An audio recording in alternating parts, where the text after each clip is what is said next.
Hello दोस्तों, स्वागत है आपका द परीक्षा महोत्सव बावली में। यहाँ आज मैं लेकर आई हूँ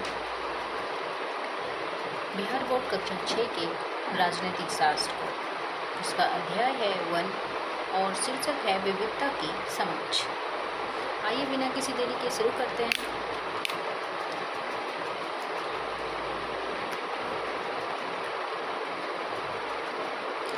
जब हम लोग अपनी कक्षा आसपास पड़ोस पर नजर दौड़ाते हैं तो हमारे समान कोई नहीं दिखता।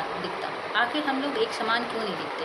हमारे बीच विभिन्नता पाई जाती है, रंग रूप, रहन सहन, खान पान, वेशभूषा, जीवन यापन, भाषा एवं त्योहारों के अतिरिक्त और भी बहुत सारी विभिन्नताएं।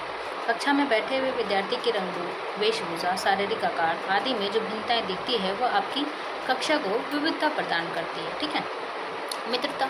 निशान अपने पिता के साथ पटना के बेली रोड अपने आशियाना मोड़ के रामनगरी मोहल्ले में रहता था। इसी नुक्कड़ पर उसके पिता की एक किराना की दुकान थी। निशान के पास निशान जो है एक मध्य विद्यालय का छात्र था। कभी कभी वह अपने पिता की दुकान पर उनके कामों में हाथ बटाता था। उस दुकान पर पास के ही एक छात्रावास के कुछ लड़के अक्सर सामान खरीदने आया करते थे। लड़के दुकान के पास खड़े होकर कई बार आपस में अंग्रेजी में बातचीत किया करते थे। निशान उनको अंग्रेजी में बात करता देख आश्चर्यचकित होता था और उसकी भी इच्छा होती थी कि वह भी अंग्रेजी में बात करे। एक दिन वे लड़के सामान खरीदने उसकी दुकान पर आए। उन्होंने सामान खरीदने के क्रम में उससे उसका नाम पूछा तो उसने अपना नाम निशान बताया। अरे देखो, अपने साथी की ओर इशारा करते हुए कहा। लड़कों ने कहा, इसका भी नाम निशान है। दोनों निशान एक दूसरे से परिचय प्राप्त किया। एक निशान 5वीं कक्षा का छात्र है तो दूसरा निशान जिसका पूरा नाम निशान अहमद था, इंजीनियरिंग अंतिम वर्ष का छात्र था, जो बिहार के किशनगंज जिले में निवासी था। एक दिन छोटे निशान ने बड़े निशान से अंग्रेजी सीखने की इच्छा जाहिर की तो बड़े निशान ने उसे खाली समय में अंग्रेजी सिखाने का वादा किया। इसी प्रकार दोनों निशान आपस में काफ़ी घुल मिल गए एवं खाली समय में बड़े निशान अपने छोटे दोस्त को अंग्रेजी सिखाने लगा। जहाँ निशान अहमद को हिंदी के साथ अंग्रेजी अच्छी आती थी, वहीं निशान मगही एवं हिंदी बोलता था। कुछ दिनों के बाद निशान की फाइनल परीक्षा खत्म हुई और वह नौकरी की तलाश में दिल्ली चला गया। बड़े निशान के दिल्ली चले जाने के बाद छोटे निशान को पता चला कि बड़े निशान का पूरा नाम निशान अहमद है। दोनों की उम्र और पढ़ाई लिखाई में भी अंतर है। एक निशान 5वीं कक्षा का छात्र है तो वहीं निशान अहमद इंजीनियरिंग का छात्र है। दोनों की धार्मिक और सामाजिक पृष्ठभूमि भी अलग है। जहां निशान अहमद किशनगंज का एक मुसलमान है, वहीं निशान पटना का एक हिंदू है। इन सारे अंतरों के बावजूद दोनों में दोस्ती हुई। इस प्रकार हम देखते हैं कि खान पान, पहनावा, धर्म, भाषा, रंग रूप, आकार आदि में विभिन्नताएं होते हुए भी दोनों में मित्रता के एक सूत्र में बंधे हुए थे। विविधता हमारे जीवन को समृद्ध करती है। जैसे निशान अहमद और निशान दोनों दोस्त बने, ठीक वैसे ही आपके भी साथी होंगे जो आपसे कुछ अलग होंगे। आपने शायद उनके घर में अलग तरह के खाना खाया होगा, उनके साथ त्यौहार मनाया होगा, उन्हें उनका रहन सहन एवं थोड़ी बहुत उनकी भाषा भी सीखी होगी। इसी प्रकार विभिन्न प्रदेशों के खान पान में अंतर देखने को मिलता है। बिहार के लोग लिट्टी चोखा पसंद करते हैं, वहीं पंजाब के लोग मक्के की रोटी और सरसों का साग बहुत पसंद करते हैं। पश्चिम बंगाल के लोग चावल बड़े चाव से खाते हैं। दक्षिण भारत के राज्य तमिलनाडु, केरल, आंध्र प्रदेश के लोग इडली, डोसा और सांभर पसंद करते हैं। इन राज्यों के प्रमुख व्यंजन को देख लेंगे चित्र के अनुसार। ये बिहार की लिट्टी है, और बंगाल का मछली चावल, दक्षिण भारत का इडली डोसा, दक्षिण भारतीय थाली इस प्रकार है। गुजराती थाली में इस तरह का रहता है। अब है शिक्षक की सहायता से बिहार के अलग अलग जिलों के प्रसिद्ध व्यंजनों की सूची तैयार करें। इतना ही नहीं, विभिन्न राज्यों के रीति रिवाज और त्यौहार भी भिन्नता होती है। जहाँ बिहार का एक मशहूर पर्व छठ है, वहीं पश्चिम बंगाल का मशहूर पर्व जो है दुर्गा पूजा है। महाराष्ट्र का गणेश उत्सव, केरल का मशहूर पर्व ओणम है, और वहीं झारखंड में आदिवासी समाज के लोग सरहुल पर्व मनाते हैं। आप देख सकते हैं बिहार का छठ, झारखंड में सरहुल पर्व मनाते हुए। अब एक केरल का ये ओणम के अवसर पर नौगादोर, और ये रहा पंजाब में लोहड़ी पर्व मनाते हुए लोग। ठीक है। इस प्रकार हम देखते हैं कि भारत के विभिन्न राज्यों के निवासियों का खान पान, वेशभूषा, रीति रिवाज, त्यौहार एक दूसरे से अलग होते हुए भी विविधता को दर्शाते हैं। बिहार में विविधता से भरा पड़ा है। हम अलग अलग भाषाएं बोलते हैं, अनेक प्रकार का खाना खाते हैं, अलग अलग त्यौहार मनाते हैं और भिन्न भिन्न धर्मों का पालन करते हैं। जैसे मिथिलांचल के लोग जब भोजपुर के निवासियों के संपर्क में आते हैं तो दोनों एक दूसरे की बोलचाल, खान पान, रहन सहन, रीति रिवाज, त्योहारों इत्यादि से परिचित होते हैं और एक दूसरे का सम्मान करते हैं। उन्हें एक हद तक अपनाने को कोशिश करते हैं और एक दूसरे का सम्मान करते हैं। उन्होंने एक हद तक अपनाने की भी कोशिश करते हैं। इस तरह विविधता हमारे जीवन में समृद्ध करती है, जीवन को क्या करती है, समृद्ध करती है। इसी तरह बिहार के लोग जब भारत के अन्य राज्यों जैसे दिल्ली, मुंबई, पश्चिम बंगाल, पंजाब, हरियाणा, गुजरात में काम अथवा व्यवसाय करने जाते हैं तो वहाँ के स्थानीय लोगों की भाषा, रहन सहन, रीति रिवाज, खान पान, त्यौहार का प्रभाव उनके जीवन पर भी पड़ता है। विविधता के प्रति सम्मान। यह कहानी एक आवासीय विद्यालय में पढ़ने वाले 4 मित्रों की है जो कक्षा 9 के छात्र हैं। इनके नाम हैं नवीन, रफ़ी, शालिनी और रॉबिन। इनकी मातृभाषा भी अलग अलग है। जहाँ नवीन हिंदी बोलता है वहीं रफ़ी उर्दू शब्द का प्रयोग करता है, शालिनी पंजाबी बोलती है और वहीं रॉबिन अंग्रेजी का प्रयोग करता है।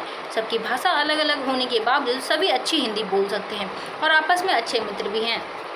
मार्च के महीने में विद्यालय में होली की छुट्टी हुई तो नवीन अपने सभी मित्रों को अपने घर आने का निमंत्रण दिया। होली के दिन सभी नवीन के घर पहुंचे। नवीन और उसके माता पिता ने बच्चों का जोरदार स्वागत किया। सभी बच्चों ने मिलजुल कर रंग खेला और एक दूसरे को अबीर गुलाल लगाया। अंत में नवीन की माँ ने सारे बच्चों को खाने पर बैठने के लिए कहा। सामने की तरह तरह के स्वादिष्ट भोजन देकर सभी बच्चे उस पर टूट पड़े। इसी प्रकार अगली बार सभी बच्चे क्रिसमस के मौके पर रवीन के यहाँ पहुँचे। रॉबिन के घर की सजावट देखकर सभी बच्चे बहुत खुश हुए। रात में सभी ने क्रिसमस ट्री को छोटे छोटे बल्बों से सजाया एवं सबने मिलकर केक एवं पेस्ट्री का मजा लिया। अब जो है खाने के बाद बच्चों में नाच गान का आनंद किया। अगली सुबह नाश्ते पर रॉबिन के पिताजी ने बताया कि हमारे देश में सभी धर्मों के लोग रहते हैं, अलग अलग मातृभाषा बोलते हैं पर सभी एक दूसरे का सम्मान भी करते हैं। हमारा त्यौहार क्रिसमस भी यही संदेश देता है। अमीर हो या गरीब, छोटा हो या बड़ा, चाहे किसी भी धर्म को मनाने वाला सभी लोग एक दूसरे से मिलजुल कर इस त्यौहार का आनंद लेते हैं। लगभग 2 साल पहले की बात है कि मध्य विद्यालय सारंगपुर जिला भोजपुर में बच्चे एक बार भ्रमण के लिए राजगीर गए। जब विद्यालय के बच्चे वैनुवन पहुंचे तो वहां एक दूसरा परिभ्रमण दल आया जो मध्य विद्यालय नोहट्टा जिला सहरसा का था। भोजपुर के बच्चे भोजपुरी में बात करते हुए घूम रहे थे। तभी एक बच्चे का ध्यान सहरसा से आए हुए बच्चों की ओर गया और जो आपस में बात कर रहे थे परंतु उनकी बातें उसे समझ में नहीं आई। वह अपनी एक साथी के साथ दूसरे दल के एक बच्चे के पास गया और पूछा, आप कौन सी भाषा बोल रहे हैं? दूसरे दल के बच्चे ने जवाब दिया, मैं सहरसा जिले का हूँ और मेरी मातृभाषा जो है मैथिली है। दोनों दल के बच्चे एक साथ हिंदी में बात करते हुए घूमने लगे। दोनों दल के बच्चों के बीच आपस में काफ़ी मित्रता हो गई। जब बच्चे जलपान के लिए अपने अपने शिक्षकों के साथ बैठे तो उन्होंने बताया कि दूसरा दल जो हम लोगों के साथ घूम रहा है उनकी मातृभाषा मैथिली है। फिर शिक्षक महोदय ने बताया, हमारे राज्य बिहार में न सिर्फ हिंदी बल्कि भोजपुरी, मगही, मैथिली, अंगिका, वज्जिका इत्यादि भाषा बोली जाती है।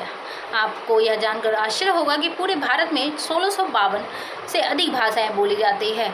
हम लोग बहुभाषी हैं। आमतौर पर हम भी सभी एक से अधिक भाषाओं का इस्तेमाल करते हैं, इसलिए आसानी से संपर्क हो जाता है एवं अलग अलग राज्यों में अलग अलग भाषाएं में कामकाज भी किया जाता है। संविधान की 8वीं अनुसूची में 22 भाषाओं को सम्मिलित किया है। संविधान की 8वीं अनुसूची में 22 भाषा का सम्मिलित किया गया है। ठीक है। भेदभाव, असमानता। ऊपर में हम विविधता के बारे में पढ़ चुके हैं। हमने यह भी देखा कि विविधता हमारे जीवन को समृद्ध बनाती है, परंतु समाज में कुछ ऐसी घटनाएं भी होती है जिससे हम दुख होते हैं, क्योंकि कुछ लोग अपने विचारों को ही श्रेष्ठ समझते हैं और एवं दूसरों को हीन दृष्टि से देखते हैं। समाज में व्याप्त अशिक्षा, अंधविश्वास, गरीबी, स्वार्थ इत्यादि के कारण भेदभाव एवं असमानता देखने को मिलता है। ये भेदभाव अमीर, गरीब, पढ़े लिखे और अनपढ़ वर्णों एवं दलितों, महिलाओं, पुरुषों का भी हो सकता है। अब रामजीवन की कहानी देखेंगे। रामजीवन सुपौल जिला के सुखपुर गांव का एक प्रतिष्ठित व्यक्ति है। विवाह के 10 वर्षों के पश्चात उसके घर में एक लड़की का जन्म हुआ। रामजीवन की चाह तो बेटी की थी, पर बेटी पाकर भी वे संतुष्ट थे। बेटे की चाह में 1 वर्ष बाद पुनः बेटी नहीं होती है। 2 बेटियां होने के कारण वह काफ़ी चिंतित रहने लगा। बेटे की चाहत में वह मंदिर मस्जिद में हाथ जोड़ने मन्नतें मांगने लगा। इसी तरह 5 वर्ष बीत जाने के बाद आखिरकार तीसरे बच्चे के रूप में उसे पुत्र की प्राप्ति हुई। खुशी के मारे वह पूरे गांव में भोज की व्यवस्था गुजरते समय के साथ माता पिता दोनों बेटियों की अपेक्षा बेटे के रहन सहन, खान पान, पहनावा, खेल कूद आदि पर विशेष ध्यान देती थी, जबकि बेटियों से घर का सारा काम जैसे भोजन, चौका बर्तन, झाड़ू पोछा आदि करवाया जाता था। बेटियां इनके कामों के अलावा पढ़ाई पर खुद से ध्यान देती थी। वहीं बेटे की स्कूली शिक्षा अच्छे विद्यालय में होती थी और साथ ही उसे घर पर शिक्षक आकर पढ़ाया करते थे, परंतु वह पढ़ाई के बदले खेल कूद, लड़ाई झगड़ा किया करता था। इस तरह हमने देखा कि राम जीवन की बेटियों की अपेक्षा बेटे को ज़्यादा महत्व देता था। वह बेटा और बेटी में भेदभाव करता था, जो लैंगिक असमानता को दर्शाता है। ठीक है, ऐसे लोग अपनी अज्ञानता और संकुचित मानसिकता के कारण समाज में होने वाले परिवर्तन को नज़रअंदाज करते हैं। इतिहास साक्षी है कि लड़कियों ने धरती से लेकर आकाश तक अपनी कामयाबी के परचम लहराए हैं। ऊपर की कहानी लैंगिक भेदभाव को दर्शाती है, परंतु समाज में न सिर्फ लैंगिक भेदभाव है बल्कि निशक्तों एवं सामान्य सवर्णों, दलितों के साथ साथ अमीर और गरीब के बीच भी अंतर की घटनाएं भी हमने देखने को मिलती है। आपने भारत रत्न डॉक्टर भीमराव अम्बेडकर के बारे में सुना होगा, आइए उनके बारे में जानते हैं। डॉक्टर भीमराव अम्बेडकर का जन्म जो है महार जाति में हुआ था और इनका जन्म 1891 में और मृत्यु जो है 1956 में हुआ था, जो अछूत मानी जाती थी। ठीक है, महार लोग गरीब होते थे, उनके पास ज़मीन नहीं थी और उनके बच्चों को वही काम करना पड़ता था जो वे खुद करते थे। उन्हें गांव के बाहर रहना पड़ता था और गांव के अंदर जाने की इजाज़त नहीं थी। जब डॉक्टर अम्बेडकर अपनी जाति के पहले व्यक्ति थे जिन्होंने अपनी कॉलेज की पढ़ाई पूरी की और वकील बनने के लिए इंग्लैंड गए। उन्होंने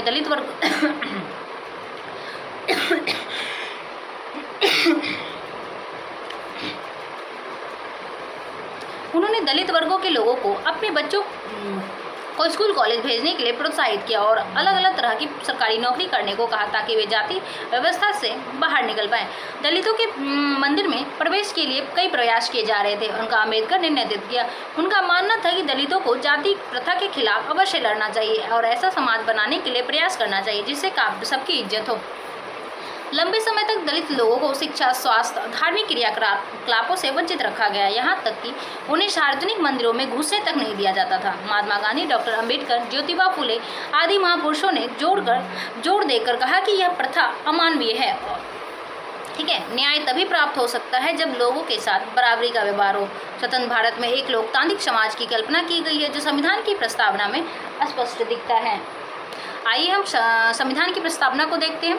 हम भारत के लोग भारत को एक संपूर्ण, प्रभुत्व संपन्न, समाजवादी, पंथ निरपेक्ष, लोकतंत्रात्मक गणराज्य बनाने के लिए तथा उसके समस्त नागरिकों को सामाजिक, आर्थिक, राजनीतिक, न्याय, विचार, अभिव्यक्ति, विश्वास, धर्म, उपासना की स्वतंत्रता, प्रतिष्ठा और अवसर की समता प्राप्त करने के लिए तथा उन सब में व्यक्ति की गरिमा, राष्ट्र की एकता, अखंडता सुनिश्चित करने वाली बंधुता बढ़ाने के लिए दृढ़ संकल्प होकर अपने इस संविधान सभा को आज तारीख 26 नवंबर 1949 में मिति मार्गशील शुक्ल सप्तमी संवत 2006 विक्रमी को एतद द्वारा जो है इस संविधान को अंगीकृत, अधिनियमित और आत्मर्पित करते हैं।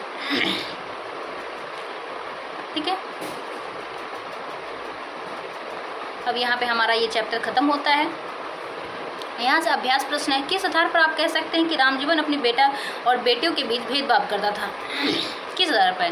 कि जब बेटियों को घर के कामों में उलझाए रखता था और बेटा को जो है ना अच्छे विद्यालय में भेजता था, उसके लिए घर पर टीचर आते थे, है ना। व्यक्तियों के बीच विभिन्नताओं के कौन कौन से आधार है? ठीक है, रंग, वेशभूषा, बोली, है ना, जाति इत्यादि। भारतीय संविधान की 8वीं अनुसूची में कितनी भाषाओं का उल्लेख है? तो 22 भाषाओं का है। कितनी भाषाओं का है? 22 भाषा का।